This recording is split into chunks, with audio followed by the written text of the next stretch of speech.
Okay, thank you so much for joining me today. This is a Corbin graduate in the School of Counseling, um, Tierney, who has done her internship at the Corbin Free Counseling Clinic. Thank you for your time. I really appreciate it.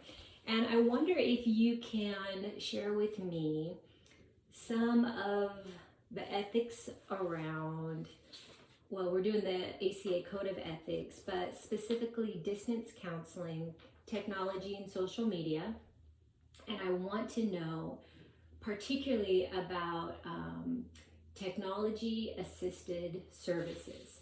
How does that, what's the honesty of that for you at the clinic? How does it work itself out?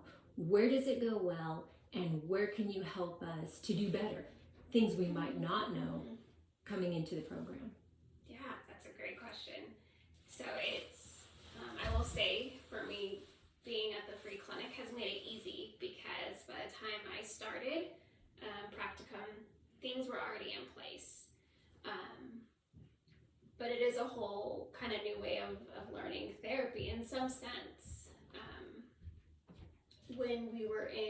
When I started the program in 2019, so this was just months before the COVID lockdown, I had my ethics course, and we kind of, like I said earlier, lightly touched on telehealth stuff because our professor at the time said, we're gonna talk briefly about it, but we're not gonna spend a lot of time on it because it wasn't a widely used modality, and so we covered it a little bit. And then in spring 2020, COVID hit, and it was kind of figuring out, what does this look like? And so then last fall, when I started practicum, the clinic was only doing telehealth. And so it was, how do we take what we've learned and do it on Zoom?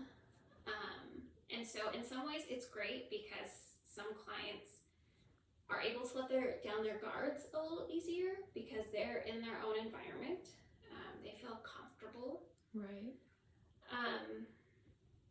And in some cases, you might reach more clients because maybe accessibility. I've had clients do their sessions on their lunch break from work, and so whereas they wouldn't have that previously. It can make things challenging in the sense that, with Zoom, you can still see their facial expressions and some of their body language, but there are still things that you don't see, or things that are more easy to miss, especially with like body language. And so to work with that, you might have to ask them more often, what's going on for you right now?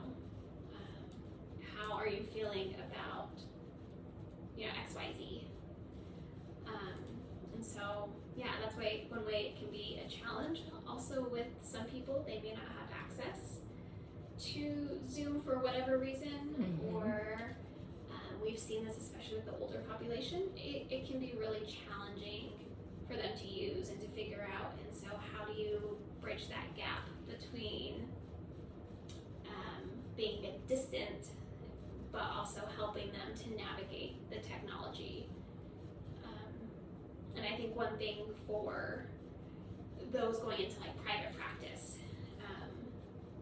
being able to figure out what platforms are HIPAA compliant, that are safe and encrypted for clients to use versus like Skype, I don't believe is. Oh. But Zoom is. And so being able to realize you can't just do any video platform. It has to be one that is secure. And same with email and, I believe phone call, all that you have to make sure is HIPAA compliant. Thank you for covering that. That's so wise of you to even cover the HIPAA compliance. I appreciate you bringing it up. And you brought up something really interesting about social media. And that is, that's a big thing, social media. Tell me your thoughts on that. What do we need to watch out for? For your personal social media pages, making sure they are set to check the privacy settings, make sure they're set to kind of the most stringent ones, because there might be clients who are curious. You know, Right. counseling is a really interesting profession where you know your client deeply and intimately. You know, they're telling you things that they may not share with anyone else, but it's not a reciprocal relationship. You know, they don't know you know, or they don't know intimate information about you. They don't know a lot about you per se. And so there may be that curiosity for them to seek out who you are. And so kind of having privacy settings on your social media can help maintain that therapeutic relationship, because there might be something they see that maybe changes the way they think of you. And so being able to guard that a bit more, and also just realizing that even if you have the highest privacy settings, that there might be some things that, you know, those still seek you out, and there might things that they may see from a picture or, you know, whatever it is that is just going to be out there for them. Right. You know, and so yeah, just acknowledging that there may be some self-disclosure that is unavoidable because of it. Thank you so much. That is a beautiful heads up. Appreciate your wisdom. This was Tierney from cohort 11. Wish you all the best as you graduate, Tierney. Thank you.